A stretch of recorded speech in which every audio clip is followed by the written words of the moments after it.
Well, we decided that I could talk about this because in the 2 years we've had it, John planned both years, and we've all been involved with PACE, but the first year I was a participant, and then the second year I joined the planning committee, so I have really good perspective on both, and it was really nice. And so we sat down to start planning this year, and we just took our experiences and said, you know what, I was there last year, I saw this went really well, and this didn't go so well. This year we decided that we would interview stakeholders, community members, people who were working with immigrants, people who were making policies, and we could actually get those perspectives firsthand. And then we selected 3 of them to come speak on a panel, so we could have a diverse group to speak to the people there. But then the ones we didn't ask to join our panel, we wrote out monologues based on the interviews we did, and we also presented those to the group so we could let them know about all the different people we had talked to. We represented the viewpoints of, 7 other stakeholders, I think. We had a great thing, and that was something that blossomed from the first year, because the first year our panel was all kind of like-minded, and so people didn't really, if you didn't know one side before you were showing up, you didn't really get that. So it was really, that was something that came from last year, and it was a great evolution for us. Totally new. The opening exercise was just getting people talking about what they were doing, and that was also something that evolved from the first year, a way to get those quieter people going and get people comfortable talking about the issue with people they might not know. Yeah, and I can actually talk a little bit about that. Yeah, that would be good. Our first year we did the opening exercises, just your traditional icebreaker. There wasn't anything really related to the issue. It was just a way of getting people up and moving. We thought that while that worked all right, we really wanted to try and incorporate the issue into the warm-up exercise. So one way that we felt that we really could do that was to ask people the question, how has immigration affected you? And just have them write a short answer and talk with their peers around them. That really helped them, 1, start thinking about the issue, and 2, begin to engage with their own personal values, their own personal assumptions, so that we're not arguing on talking points, this is what I hear on the radio. It's more about what my own perspective is. And that sort of, that perspective really helps people to engage with one another in a dialogue. It's no longer a debate on issues. It's no longer it's, well, how does this affect you? And we think that that's a really important part of the process. So. Just a note on the panel. We did ask 3 people to come, and the first year we did it, I wasn't selecting them, but I sat there and listened to the 3 different people speak, and I remember sitting there saying, these people are all saying the same thing to me. And as it went on, one person would say something, and you would look to everyone else on the panel expecting them to say, well, that's not what I think, and they would all just, yeah. And so, when we chose the panel this year, we decided to kind of break it up, and we didn't want to be political about it, so we'll get, a Republican and a Democrat or liberal, conservative. So we got, kind of a local progressive member.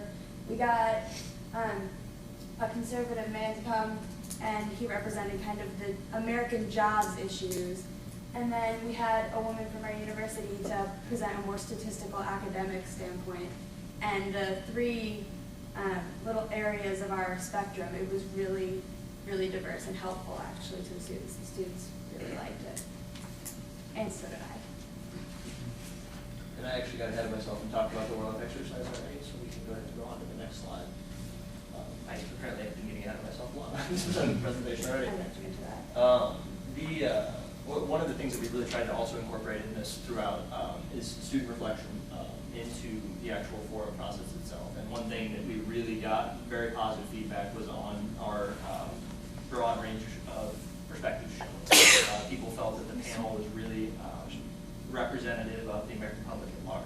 The wide, I don't want to say spectrum because it's not really a left-right thing, it's kind of a different values, but very representative of those distinct values within our culture. So. And then we used those values, those different values. As we said, we had a monologue about different voices. So then we repeated the monologues and asked students to choose which monologue spoke to them as representing a value they really related to. And so then all this large group of 60 students, we called this the Pillars of Decision exercise, and they went to stand by the person they felt was most congruent with their values. And then we broke down into groups by getting one person from each of those groups right into one group, and then one person, so that we thought we would have some diversity at least in each group.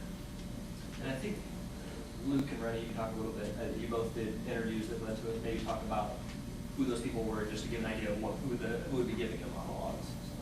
Exactly. I actually interviewed an Ethiopian immigrant from Indianapolis, and she came to the United States in 1981. And one of the, I'll say, this is the other important thing about the Issues Forum, is it was doing the monologues and having the panelists was very educational and insightful, because you come into forums like this kind of with your thoughts already formed, and getting monologues and perspectives of people who are immigrants, who are not immigrants, is it helps you kind of to, get rid of those stereotypes and really look at things for what they are. And I have a whole new respect for immigrants in the United States, because maybe before the Issues Forum I was a bit more conservative on the issue. But I interviewed a woman who came to the United States in 1981, and she opened up a center in Indianapolis to help at-risk inner-city youth in Indianapolis, like providing them with education, after-school tutoring, and help with clothing and that sort of thing. But she also teaches those kids to give back, no matter how minimal their situation is. So they actually collect things and make donations to orphans back in Ethiopia. So she's helping people on the home front, and she's also helping people back at home. But one of the important things she talked about is the stereotypes that do follow immigrants to the United States, because a lot of people are under the impression that immigrants are a real financial strain on the United States. And one of the things that she pointed out is the sense of community that particular cultures have. Maybe Africans who have migrated, or even Hispanics who have migrated, how they don't really have she didn't see that they had a detrimental economic effect on the United States, because she said, we work really hard to take care of our families, and it's the immigration process to become a legal citizen is very expensive. It takes a long time, and we all work very hard, multiple jobs, doing lots of things in our communities to kind of help our citizens become illegal immigrants. So you were affected by what she told you? I was, yeah. But then how did that contrast with your other stakeholder interview?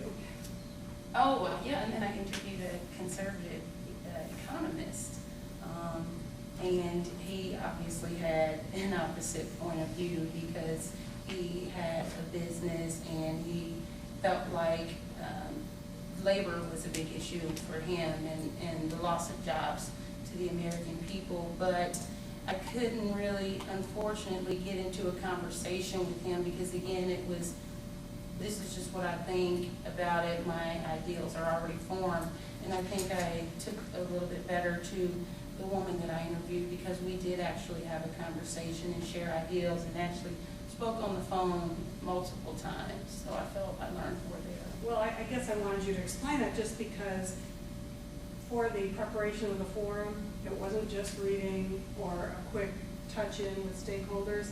The students who were planning it, they really went in depth to try and get a whole range of stakeholder opinions. So they practiced Voight's one-on-one, interviews with these people. So they got to do some public outreach and community building as well. And it was very difficult for us to get the conservative folks who represented the U.S. labor working people's perspective to actually talk to us, nonetheless come to Bloomington, as some of you know from talking to them. You want to talk about that? I was going to let Luke go first, because I only have one thing to say. Yeah. For me, I interviewed two people. The first one was a Korean lady that I actually work with. I work at a summer camp, and 25% of our kids are Korean. And so we have an ESL program and a lot of stuff like that. And I interviewed her along with another lady who deals with the ESL programs within Monroe County in the public school system.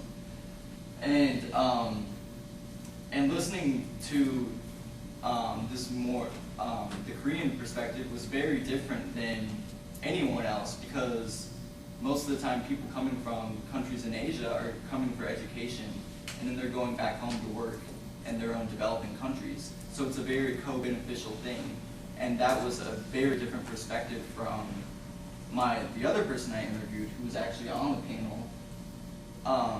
We actually ended up getting him on the panel. He was from northern Indiana, and he was a very conservative guy, but he ran an organization that basically advocates for the enforcement of our current immigration laws that we have now. Basically, their organization says that these companies that are hiring these illegal immigrants aren't following the law, and a lot of times they need to be punished for it. And so one of the big things he advocated for was an e-verify system, which basically verifies people's social security numbers once they start working for someone, so that you know whether they're legal or illegal.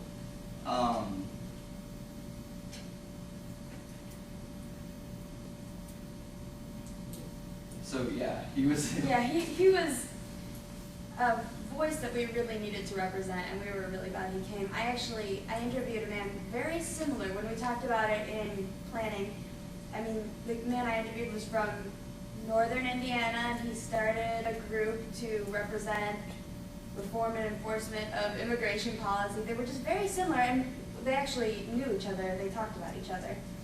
But when Jolene asked me to talk to this man, she sent me an email and said, "This man can do a phone interview with you in 2 hours. Can you talk to him?" And so I was looking him up, and I just remember I was sitting there and I was like, I don't agree with anything this man is standing for. I'm not going to be able to talk to him. But you know what? I'm planning this issues forum. We need to represent these perspectives. I will buckle down and do it so that these kids can learn to talk to other people. And then I started talking to him, and I mean, he didn't come and actually attend our forum, but we had a very civil conversation for about an hour and a half. It was a phone interview because he was way up north still. But when I was done with it, I still didn't agree with him, but I realized that we had been able to actually, respect each other's opinion and understand it, which is the goal of the forum, but I didn't realize I would be getting that in the planning phases. And so, I mean, in reflection, that was really impressive for me that we were able to have that type of conversation, and it wasn't in the setup forum phase. So I thought that was really great. But this view, he talked about, like, he wouldn't come speak because he and his colleagues, even as elderly men, had been attacked on college campuses for expressing their views, because when you don't have a forum set up where we all agree to respect each other, it can get really heated. And so he said, I'm not going to be there in person because we've been physically attacked, and I don't trust going out. Which is part of the reason why we want to create the kind of space where you can talk comfortably with one another, where you can have that kind of civil discourse.